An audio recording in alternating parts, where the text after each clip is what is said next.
or something. Then you heard my drink bottle open. Maybe Zoom's noise stuff is like not doing as well as it used to or something. Mm, Usually you wouldn't hear me opening this bottle, I feel like. I don't know. Anyway, it didn't matter that much. I turned on my air conditioner, so you won't have to listen to my fan. That's interesting. Yeah, we recording. I'm aware. I was just waiting for the pause. In a birthday number 48. Losers whine about doing their best. Winners go home and fuck the prom queen. Okay, that's a different movie, but sure, why not? In a This Spanish is my accent. favorite Connery. Good Spanish accent you got there, Luke. Yeah, yeah, yeah. Did the version you guys watch have the thing on the airline? Can you hear him saying that brown-haired woman liked to sit on men's face? Yeah. Okay, Mark, very you good. you cinematically edged me, man. I just finished the movie, and the one you sent me is missing like the last 5 minutes, so it ends in the middle of How the is final sword fight. what? Huh? Which one did you watch? So it's right after he puts oh God, what's Michael Ironside's hand in the big energy thing. He's about and then the whole thing just stops. It's at the end. I was like, certainly there's not only 20 seconds left of this movie because the first one does end abruptly. I'm like, are they going to do that again? You know? But no, I was missing the last few Oh minutes. yeah, you're right. Oh, well, I That's watched the longer cut that Mark sent, so I was fine.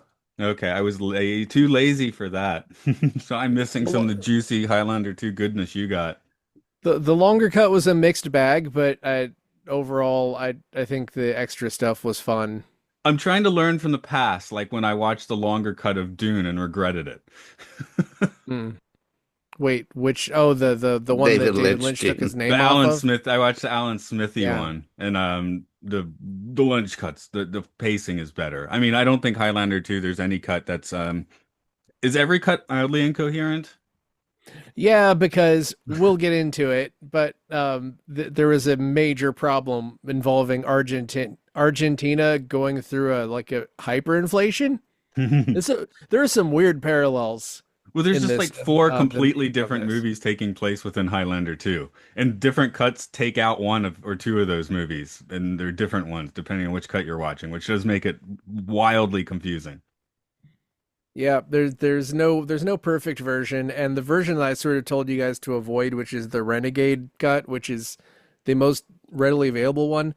Uh, Russell Mulcahy just changes Zeist to a long time ago on Earth, which doesn't Mhm. really make sense. Well, it could be like Lord of the Rings, Middle Earth periods or something. They're old. So it's Yeah, but it like still doesn't make that. sense how they're going back and forth and shit.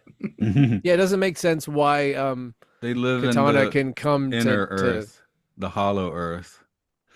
Yeah, I They're from the guess. Hollow Earth. I don't know. I'm just trying to work out McKay's, vibe.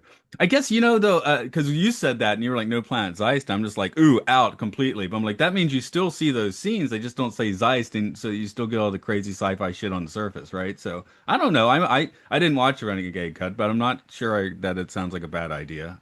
So I do I, like the thing that says the Planet Zeist, every like 5 minutes in the first 30 minutes. Sorry, Luke. after hearing people bitch about this film for literally my entire life, uh, I liked it. I didn't care about the Zeist stuff. That was fine, but Oh, I fine, love the fine by Zeist me. stuff. Yeah. Yeah, Maybe because I'd had 30 years of pre-warning that the sequel makes them aliens. I was just fine with it. By the I end, I was just saw. like, this is a derpier, lower budget Terminator 2 was kind of the vibe I was getting at the end, Hmm. especially with all the industrial stuff.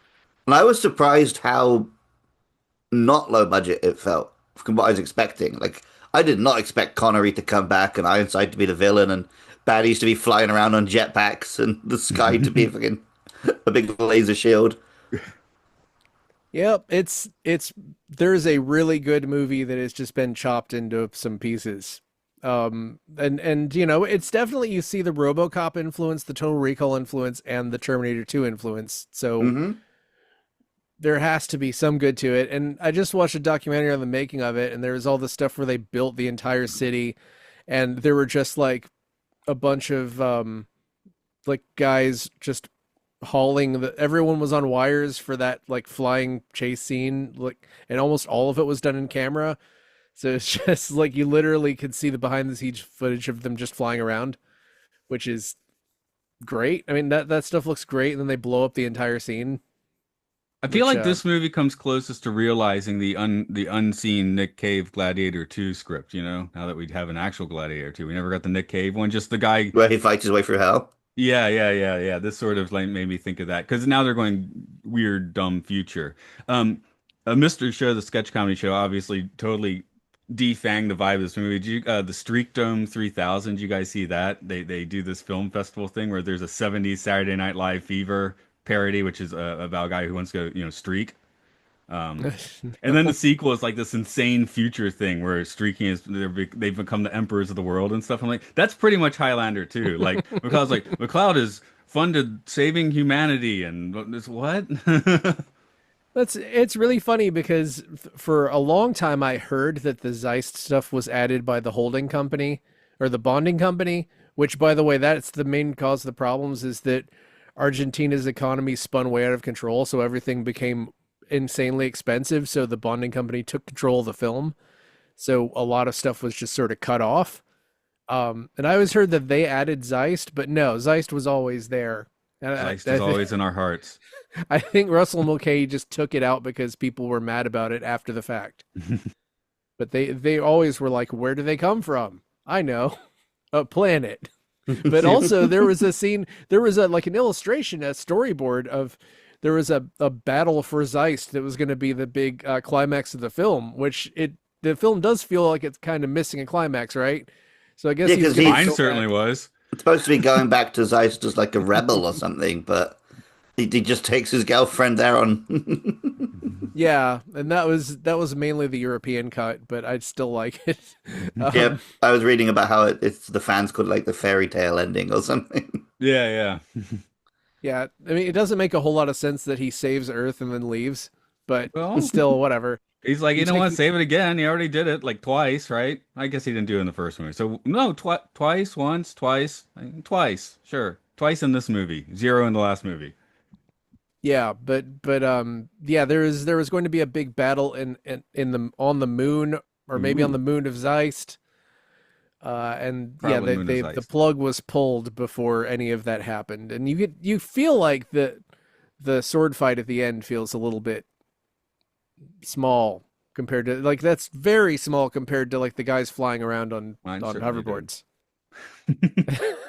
Well, I'll tell you what, like he dies pretty relatively quickly, and then McLeod cuts his head off, and then Yeah, gets a little I bit worked lighter. out that I wasn't missing that much, and I'd read about the fairy tale ending, so I was good to go. Yeah, I could have like gone and watched the other one you sent, but I finished watching the movie 5 minutes before we started this meeting, so. it happens. But yeah, the part where he steps inside the shield is a much bigger effects, cooler effects shot than the him getting the quickening again. Hmm. But anyway, so this is my birthday movie.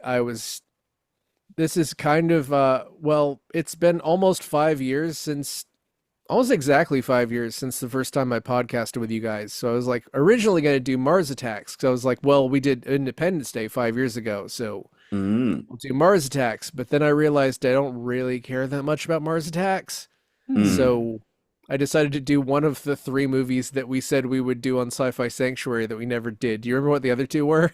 Nope.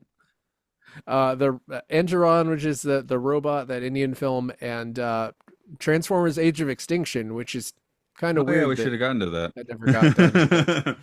Do we never get to that at all? I think we never got to it no, at all. Yeah, we just did the first three, I think. Yeah. Okay, we'll have to catch up on our former someday. Yeah, and then you were like, "Oh, we should do this other format so people listen." It hasn't changed the listeners. It's made me watch shit films. So, Just to be clear, Luke instantly agreed to it when I said yeah, I know. well, at least this week you get to watch a good film because this film Hmm. fucking rule for a mess. It Oh yeah, this rules. film slaps. You want to describe this mess for us, Mark? All right. Who wants to live forever? Connor McLeod does, but only if he can go back to his home planet Zeist, which he suddenly remembers while watching an opera in the year 2024 on an Earth that is covered by a giant energy dome that he helped design in 1999 because his wife died from radiation poisoning in a solar burn ward. It's been 500 years since McLeod has been to Zeist, but suddenly the evil General Katana sends two flying hoverboard guys to kill him in case he decides to use his one free one-way ticket to Zeist that he also suddenly remembered. This backfires immediately when McLeod gets the upper hand and the two guys manage to have their heads separate from their bodies somehow. And as McLeod becomes young again, he also calls for his friend Ramirez, who he remembered he shared a bond with that allows him to be resurrected. He then immediately has sex with a terrorist named Louise who wants to blow up his shield because she thinks the ozone layer has healed itself. Meanwhile, General Katana has decided that if you want something done right, even if that something makes no sense, you have to do it yourself, and he crashes into Earth and drives a subway so fast that it murders a bunch of people. Meanwhile, Ramirez is making his way to the U.S. while learning about tailors, cars, airplanes, and talking to women on airplanes about how he eats pussy. McLeod finds his old scientist friend, Professor Neyman, who confirms that the ozone layer actually has healed itself. But the evil CEO, David Blake, plans to interfere with their plans. Speaking of evil, Katana has shown up and is alternately stalking and threatening McLeod.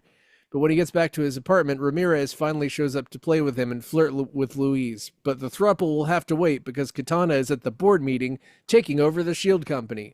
McLeod and Ramirez find out that Neyman has been taken to a death camp. They embark on a suicide mission to get to the restricted area. Except they will not die, so it's just a regular mission. Except for Louise, who is just really lucky. They find Neyman tied up, and before he dies, he tells them the way to get through the S.H.I.E.L.D. Then the three of them end up in a room with a lowering, spinning blade. Ramirez says he has to go because he paid him for 9 days and your time is up, but he will stop the spinning blade so you can escape, so go have a nice life. Connor and Louise smile and they go take an armored truck to go disable the shield.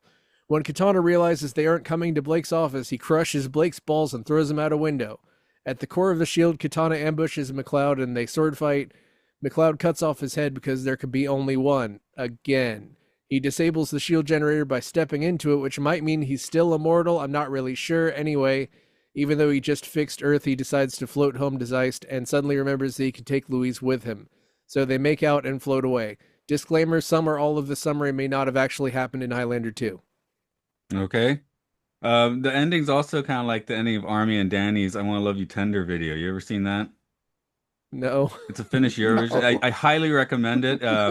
It's notorious because the dancing, the not cinematography, the choreography. This was debunked, but there were for several years people thought that Milosevic had done the choreography for this in the 70s. But it's the most insane choreography you've ever seen. Danny looks like Prince Adam from He-Man, and at the end they drive away through space in their space car. So it's kind of the same ending. Wait, Oh yeah. Slobodan Milosevic? Yeah, there was a rumor for many Okay. years that he had done the choreography for this, which it was debunked. He did not do the choreography for this, or Highlander 2. I don't think. No, Wow. Highlander 2 came out before Western movies had choreography. Hmm. They just go ding, ding, ding. I was fine with that first. Oh no, it's It's fine. It's just Highlander it's, sword it's funny fighting. to me to go back to sword fighting pre like when we brought all the Asian guys over to teach us how to do it. Yeah, well, they've got big broadswords and they're Yeah. clanking them around. It's good. Well, they did hurt them. They did their own stunts, and I think Michael Ironside got a tooth chipped, and both of them almost got a finger severed. Hmm. Hell So yeah.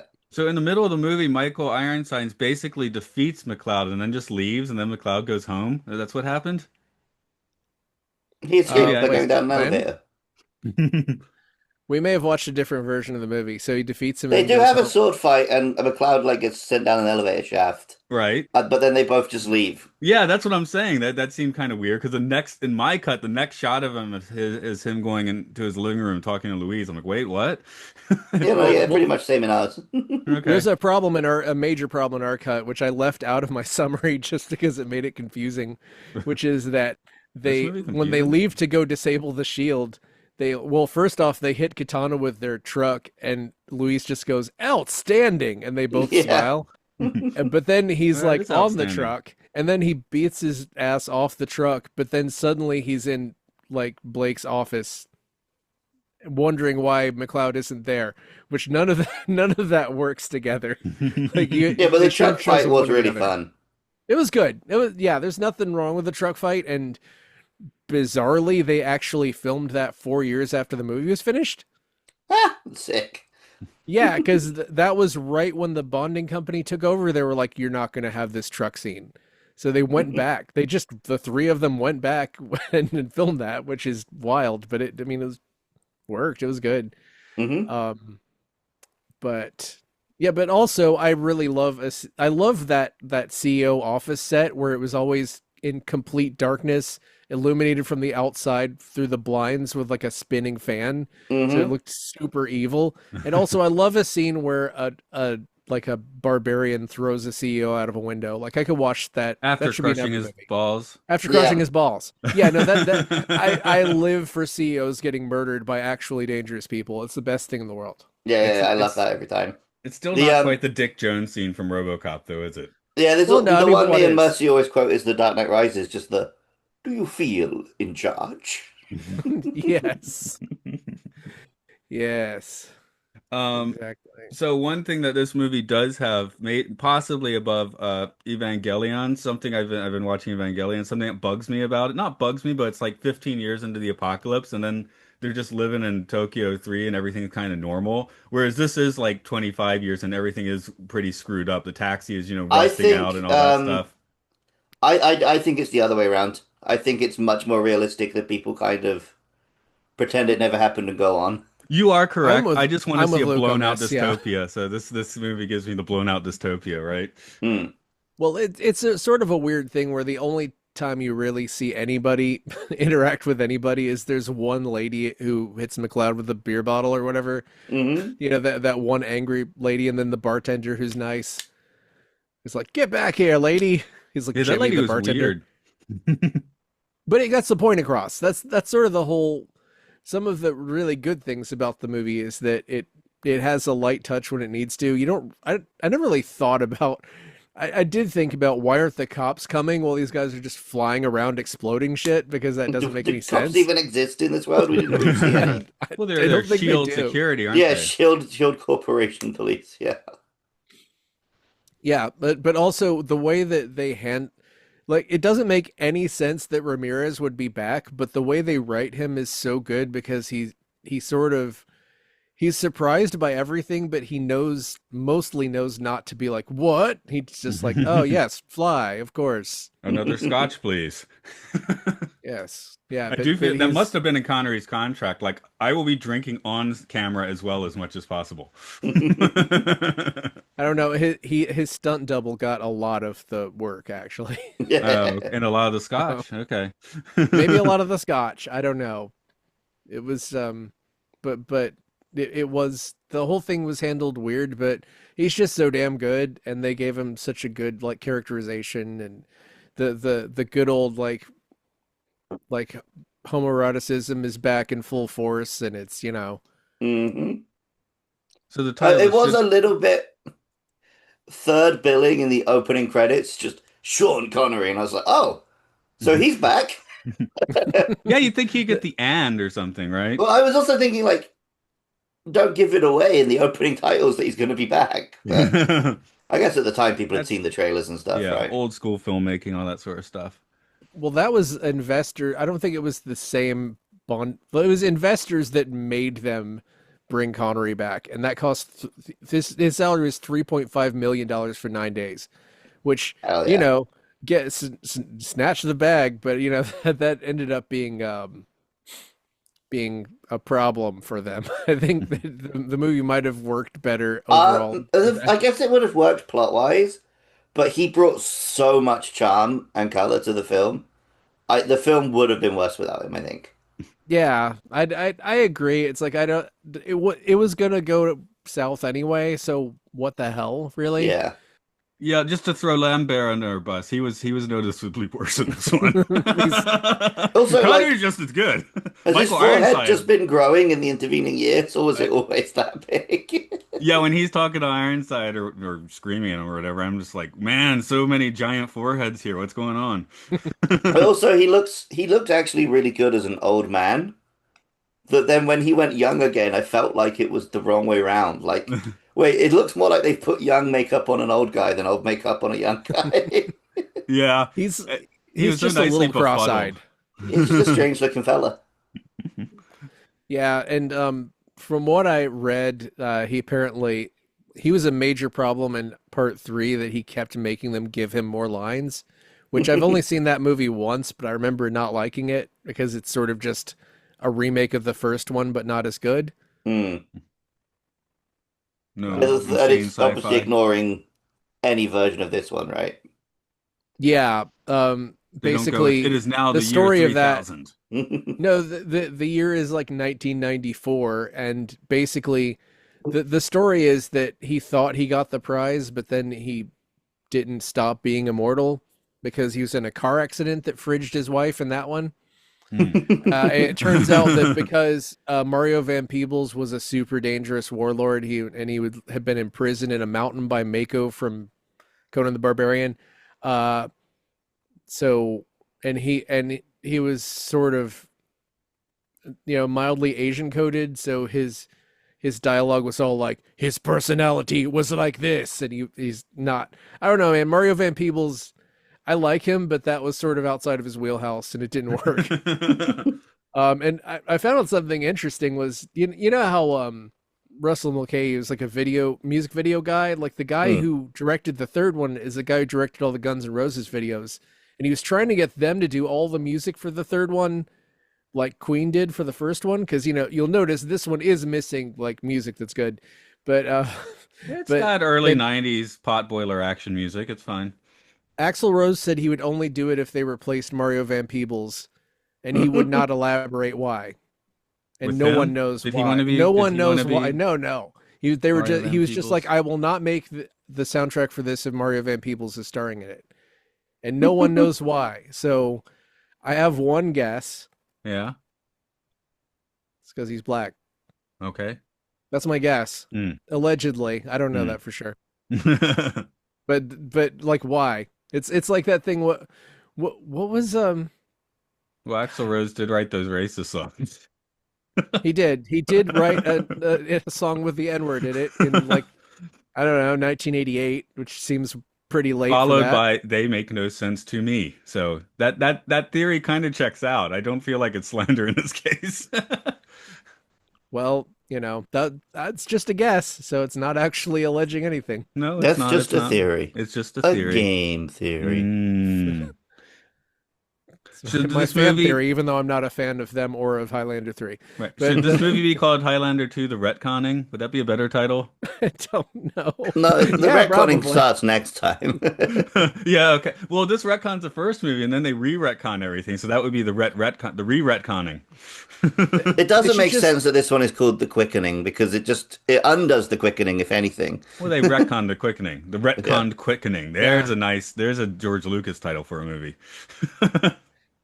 I mean, they should have just leaned into the space cheesiness and called it something like Highlander 2 Legends of Zeist. Yeah. Chaos Well, on Zeist. what were the Yeah. original? There was The Phantom Menace. Yellowknife. That was the original title on this Yeah, one. That's not fun. Yellowknife. Which Highlander is, I don't know. 2020. Sure, why not? Except it's That would have 2024 worked. in this movie, isn't it? Well, you can And just change that. that would have dovetailed nicely with that Mr. Show sketch I was talking about with Streak Dome 3000 as well. So would have made them closer. Yeah. Yellowknife, like this was Yellowknife the city? I don't know what that means. Was that just one of those titles they give a film so people don't know what it is? I think so. Yeah. It's a working title. So Yeah. I was trying to work out why it would be called that, but yeah, it's Because it probably not turns right. out the second way to kill a Highlander is to piss on a knife and stab them. Ooh, I and was a going way to make to a hot dog joke, but that's much better. okay.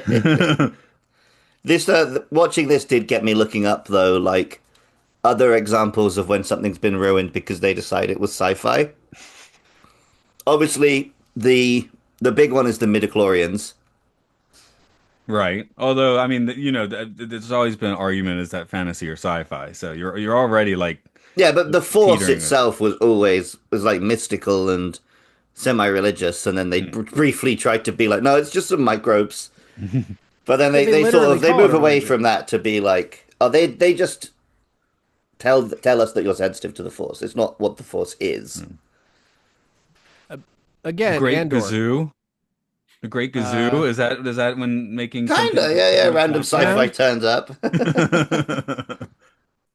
I wonder if people feel this way about Dragon Ball Z, making Goku an alien out of nowhere. Yeah, I mean the first one is Maybe, so But whack there's and plenty weird in of the first sci-fi place. in Dragon Ball. Yeah, but it's it's already just weird, so it's like why not make him an alien, you know? Yeah. I guess magic and aliens are always sort of intermingled. I always thought that was really well done. Like I didn't.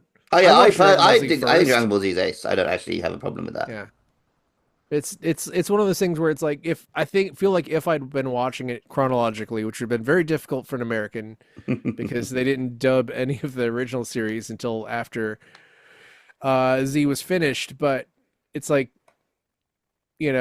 actually you're an alien. Also, this alien is your brother. Also, when you kill your brother, there's a stronger, it's like they escalate it so well until it For a starts while, getting and then it starts absurd. getting yeah. Yeah. Also, with the setup of this movie, isn't Ramirez and McLeod now like Team Zod? I mean, this is basically the Zod treatment, General Zod, except they don't get a cool Phantom Zone coming down on them. They're just some freaking electricity, and they end up on Earth. But McLeod helps people, so he's more like Yeah, Michael Superman, and Ironside is Zod no is Jor-El, that's for sure. I can't remember his okay. character's name, by the way, so I'm just going to keep calling him Michael Ironside. Katana. Who cares? It's like a General sword. It's General the name of a Ironside. it's the name of a sword that is nothing like the sword that he actually wields, which is kind of funny. Yeah, at one Who point, are you talking he's fighting the other guy with a katana. Yeah. I mean, I've got a katana up there. He It's a should be called plastic one General that cost me like Broadsword. 100 yen, but still. I asked my wife if we had a family katana. Either they're still hiding it from me or there is none. I was I played with a katana for most of Elden Ring until I until I found my beloved Bloodhound Fang. I was Yeah, so the excited with thing. your sentence Yeah. until you said Elden Ring. I was like, I was playing with my Yeah. katana. I was like, really? That sounds. That's how sounds you get bad. rude, like flipping your katana around. I'm playing my no, I thought you were just Oh talking no, about I wasn't something going. else. No, I was no, I was thinking of you playing with an actual physical sword in your room and then cutting yourself. No, but I also have Rivers of Blood on hand and what Moonblade? What is that thing? The moon one? I use Anyway. that big sword that's made out of a lot of other swords melted together. Oh, It Wait, looks like what's the Iron that? Throne. Mark, Sick. they did kind of get a rock. Stuart Copeland is the soundtrack. They had the Police's drummer do the Yes. soundtrack for this, so that's That not quite like getting and Queen, but or the it's Police. but that's the score, and I do think the score is really good. It's just when you hear rock music in this, it's generally kind of bad. Well, Yeah, That's what I they was got the referring thrash to, metal. really. I was actually impressed to hear thrash metal in the one scene. I mean, Queen are Queen. You can't blame anyone else for not being Queen. So they got a thrash Yeah, metal band in that one scene. That was fun. yeah. Highlander's rock soundtrack is insane, and like one of I don't know if that's one of the things that's like, will that ever be topped in a movie like that? Yeah, they were. That was a kind of like 2024 thing to do, just get real meta. That they keep name dropping like Queen titles in the dialogue and stuff, Well, I right? mean, A Kind of Magic is specifically the song they made for Highlander. Yeah, I know they're So they're referring allowed to to drop ones. that one. They are. But, Who Wants to Live Forever, keep that sort of stuff keeps coming up. I mean, it's fine. It's just like I feel like that's kind of a modern thing to do and not such a 1991 thing to do. Hmm. The thing where General Katana showed up and he said, "Don't stop me now. I'm having such a good time having a ball." Yeah. And then he Um, said something about fat bottom girls. I think Sean Connery may have said something about fat bottom girls. I'm I'm not sure really he sure. did in one of his rants. I'm sure they weren't scripted. he was there for the Yeah. scotch again, so. And God, that scene on the little like PSA video on the plane that Oh shows like God, that everyone was dying in great. the That plane was is great. so good. I hope all planes have PSAs where you Yeah, see the plane that crash and is that my explode. favorite thing about this movie? It might be. It might be, I'm, yeah. We could have done a whole oral hygiene on that. Yeah, really. And then they had that weird show. It's like the zombie cooking show or something that Yeah, they I thought that was going to introduced. go somewhere, but nope, they were just doing a little RoboCop cutaway. Yeah, and I think like the RoboCop ones feel more thought out and together. These are just fun because they're just insanely whack. Like they only had like Hmm. half a day to make it, you know? Yeah, Yeah, RoboCop is It had because school it's project feel. adding up to RoboCop. like an elaborate satire, right? This is not. This is just they threw in some I'll nonsense. use his right name though. Is General Katana, is he a good distillation of the 80s villain? Because he is the last. We've already had Dick Jones, Hmm. we've already had Clarence Bodiger, we've already had See You at the Party Richter. Have we had him at this point? Anyway, this he seems like the last in the line, you know? And I Yeah, think he Total stands Recall out is a year there. before this. We should Uh, definitely throw in Jack Nicholson as the Joker as well, because that he's doing a yeah. lot of that in this, you know?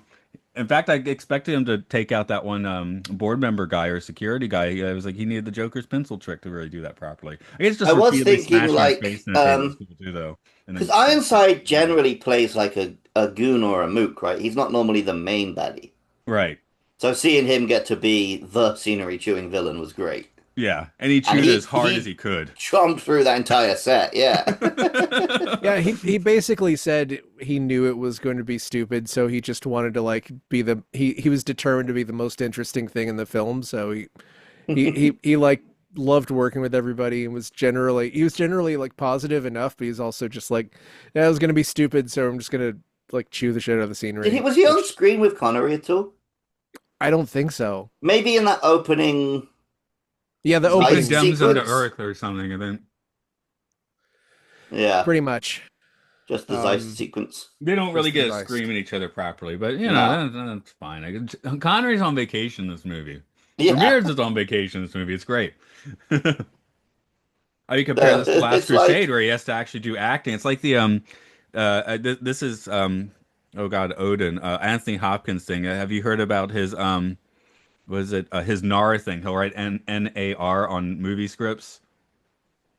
No, what's it's like that? not a real movie. No acting required. So if the lines do not require, so apparently he wrote down every page of his Thor script.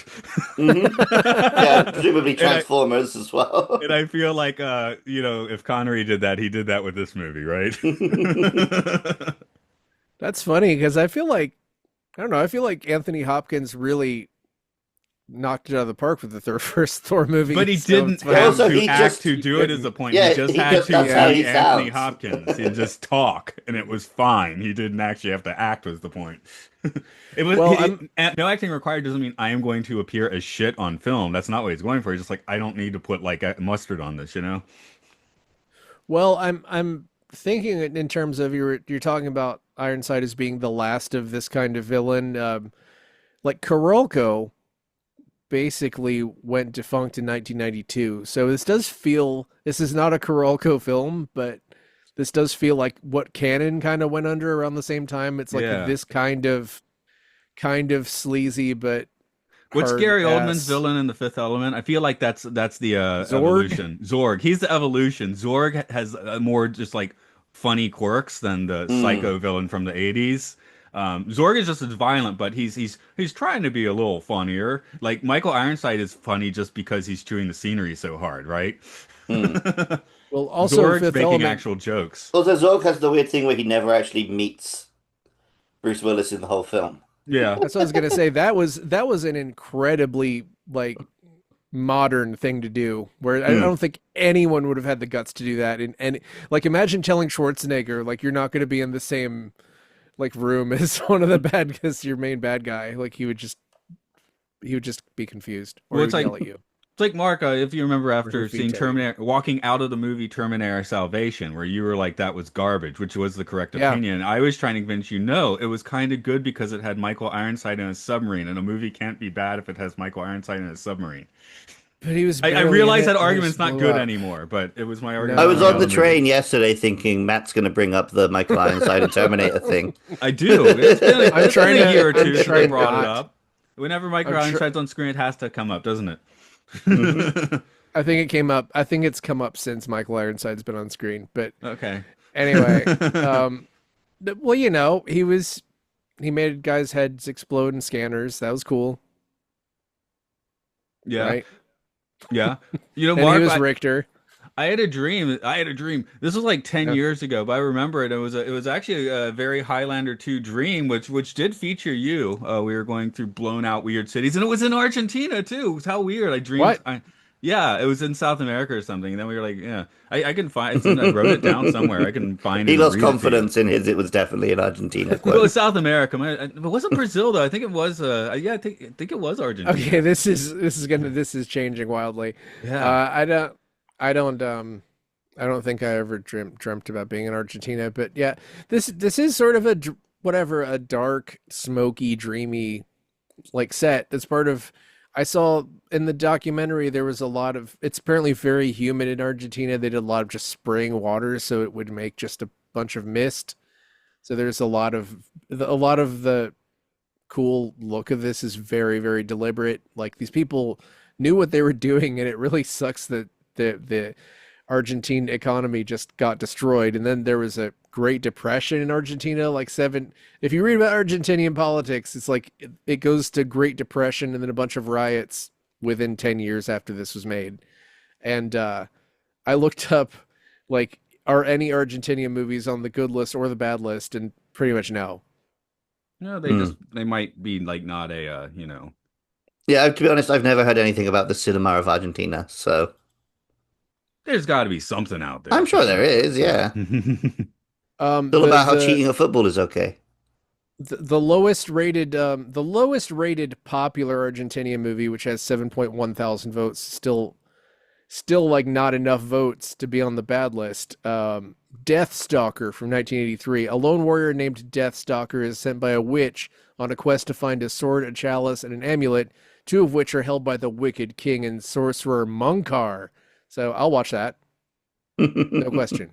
Yeah, yeah, of course. I'm in.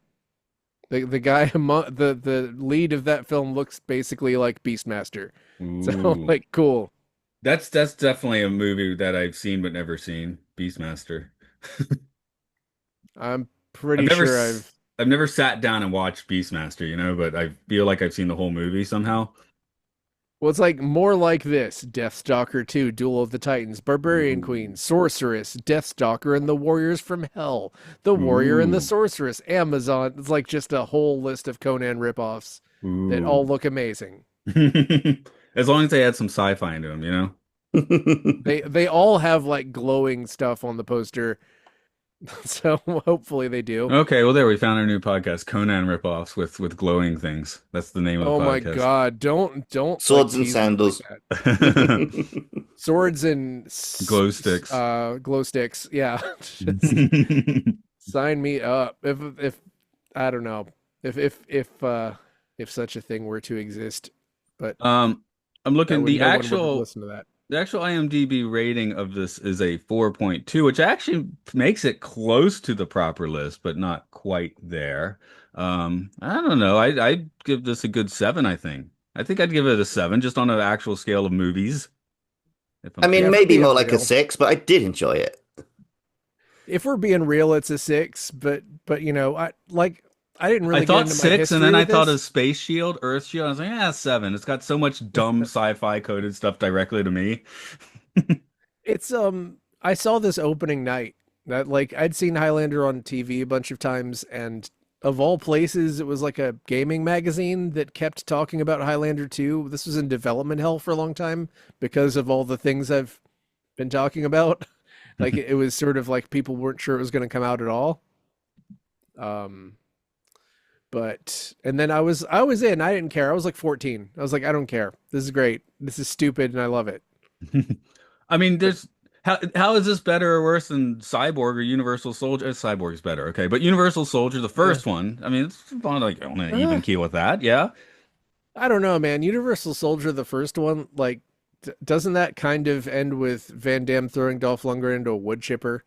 It's I been mean, some time since I've that's seen it, kind of so magical. But yeah. anyway, it's been a while. Well, this has big power stream and going into that and chopping off heads, you get stuff in here. Ball crushing terror and flying out wind. This has plenty. the, the fact that they went through the trouble of making that subway scene at all, like, I totally respect that. How are we going to get this guy to Earth? We're going to throw him onto a subway and he's going to drive the subway at like 600 miles per hour and people will be like exploding. Yeah, Why would a future train even do that? they don't It explain doesn't make why any sense. Connery and Connor get reborn as babies, but he just turns up as an adult. Well, he's And resurrected. It's a difference. Yeah.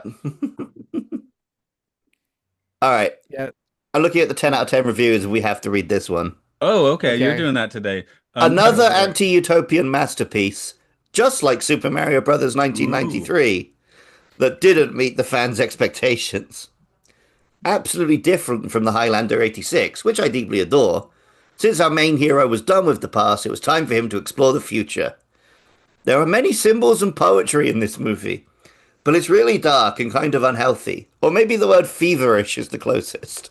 It even reminds me of the original Dune books by Frank Herbert and David Lynch's adaptation. Version by Denis Villeneuve is great, but too pop for me. Funny thing is, Virginia Madsen plays Princess Irulan in Dune, and she plays eco-terrorist in Highlander. Has a little bit of Total Recall. And yes, Michael Ironside is here. I think this movie shouldn't be forgotten, no matter how bad it is or how low the ratings are. When the government will close the sky for us with energy shield, we will remember the Highlander 2 as prophetic, and it will warm our hearts with happy ending. Ooh, 10 out happy of ending. 10, no doubt, for this fever anti-utopia classic. Okay, 10 out of 10 is Oh. pushing it. I'm just gonna, I am calling this a film, but 10 out of 10 is pushing it. Hmm. What do we? I'm still trying to figure out what this film says politically. I feel like I didn't think about it's that very almost hard. is it anti-capitalist because it's like the It's shield definitely companies make anti-capitalist. It was money. like, But it's like I'm anti-capitalist because I saw RoboCop. yeah. It kind of feels like remember how Ghostbusters had that weird kind of anti-environmentalist thing where it's like, well, yeah, Oh, the they should DA. be allowed to operate this nuclear facility. Yeah. It's kind of like that because it's kind of like, well, oh, the ozone healed itself. The ozone layer healed itself. So clearly the shield company, but also we see that all the time with tech companies being kind of like specifically like forcing you to keep doing things like I don't know, Apple forcing you to keep upgrading. But like, That's I think we're at a point where basically everything we need has been invented. So they're having to just make up shit that convince us that we need it. yeah. Like, they don't really need to add anything to the phones at this point.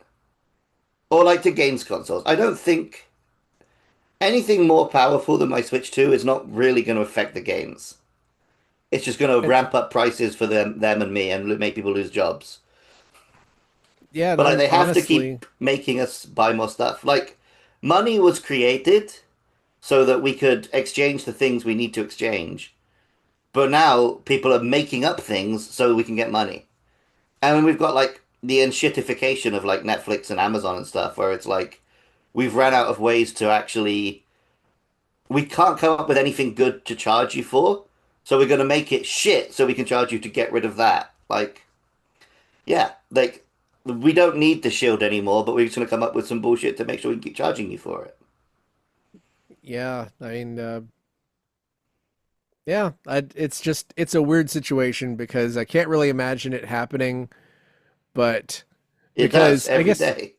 Like you've the seen issue them is like that the problem with solar power is that it creates excess energy, so sometimes people won't be paying anything. yeah, Okay, good. I guess nuclear There could power be would be the issue. only 0 billionaires. If you see a billionaire, you have to cut their head off. Right, you will gain his power. I mean, that's how trickle down economics would actually work if you cut a billionaire's head Wealth off. You only won't get trickles lightning. down if the wealthy are bleeding. Yeah. Just cut it there, Matt, with them. What? No, I got the Ebert review here. For once, I pulled up his Go ahead. half-star Ebert review. I was trying to find a 1-star movie review also. Well, Roger Ebert gave it a half star. Uh, this movie has to be seen to be believed. On the other hand, maybe that's too high a price to pay. Highlander 2: The Quickening is the most hilariously incomprehensible movie I've seen in many a long day. A movie almost awesome in its badness. Wherever science fiction fans gather in decades and generations to come, this film will be remembered in hushed tones as one of the immortal low points of the genre. Which, hey, we're not quite doing that, are we? No, And but then that is kind of true, though. yeah, and then he's talking about how Zeist has a big sun and a Zeist year and an Earth year and doesn't make sense. Hmm. He does put down the helpful quote: "You will live forever here until you return to Zeist, where you can die, or under certain circumstances, you can die here, but not on Zeist." That's a fantastic line. Um, For that matter, why All isn't right. everything covered with a carpet of fungus? And for that matter, why is the humidity 99%? After all, the lack of sunlight should have A, ended the process of cloud formation so that without rain, all the water would end up in the oceans and the land no. would be a desert. And B, without warmth from the sun, a new ice age should have begun. Never mind. Okay, can I vote less than one? This contains spoiler info. Then there's a spoiler tag that you have to click on. Garbage, boring, confusing. Just 3 of the 1,200 words, all not fit for print here. Sorry. I guess he was going to type 1,200 curse words Cunt, that I shitty, have fuck, used. bull, cunt, fuck, shit. I'm not going to do 1200. That's a lot. That I've used to describe what I call the movie that shall not be named. The immortals from the first movie turn out to be extraterrestrials from the planet Zeist, sent to Earth 500 years ago. Excuse me, didn't Ramirez's sword date back to 2000 BC? Gee, they never to explain that, do they? Bad acting from Sean Connery and Chris Lambert, no less, and horrible scripting make this unwatchable. Apparently, there is a quote director's cut of this thing that actually makes sense, but I just find that too hard to believe. Don't rent, buy, or watch it on TV, even if the only other thing on it is an infomercial for the amazing Toe Jam collector. Toe Jam can be a real problem, you know. 0 out of 2 found that helpful. Dude, that's why I went for the Ebert review though. I'm like, so often we're reading one of these and it's like clearly this person can't write. I was like, let me read one where someone can write, and see how I, that I goes. like I like reading stuff from people who think they can write. It's fun. It's fun. I just for once I just didn't I was like, this is a notorious like Ebert slam. So I was like, I gotta read a Yeah. bit of that one today. Let's do the professional one today. Yeah, why not? But Too long yeah, to read this all of it though. Go read it if you want I to. love dark, steamy movies, and It's a sweaty I've done movie. The Warriors, Perfect Blue, Highlander 2, and I'll just go ahead and say it, next year is going to be Dark City. So get Okay, Hell so ready. yeah. when you said whatever you said, sleazy, dark, or whatever, I was instantly thinking of Dark City there. So I guess it makes sense. You got a through line. I mean, You like Dark urban City and The Matrix hellscapes. were kind of the real end of this like look, because after those movies, even the Matrix sequels did not look like this. But Mm. Mm. The Matrix uses the Dark City sets, so that's Was it? why. But Okay, I didn't know that. Okay. uh-huh. Seems like something I should have known. Well, Any you'll final find out thoughts? again when you've forgotten by next year. Any final thoughts you want to throw out on Highlander 2, The Quickening? Um, Christopher Lambert was scammed out of every penny he made for this film That's kind of sad, even though I slammed his acting on while he it. was while he was in Argentina. Yeah. Yeah, and The dark-haired women are famously the most beautiful. Sean Connery apparently was almost scammed into buying a fake mansion or something. Ah! I'm not Uh, sure about IMDb trivia yeah, sometimes. you can go put in your own trivia if you want. Just make something up and, it'll be there. Um, You can see the list of films we're covering, and you could go to one we haven't done yet and put some bullshit into the trivia. We'll probably just read it out. We're not going to fact check that the shit. person that wrote it will forget they wrote it. We'll all Yeah. believe it's real. Here is verbatim. Sir Sean Connery was nearly cheated when he almost purchased a mansion at an exorbitant price. That's all it says. That happens. It doesn't say Um, where the mansion Yeah. is. That's what you're It meant to do doesn't. to millionaires. one, Yeah, one, I mean, why one not? more bit on the Ebert review. At the end, he writes, "Film note: Quickening is a process by which two people touch each other and are surrounded by special effects, making it look as if one of them is standing in a puddle and the other had just struck his finger into a light socket." I like that description of the quickening.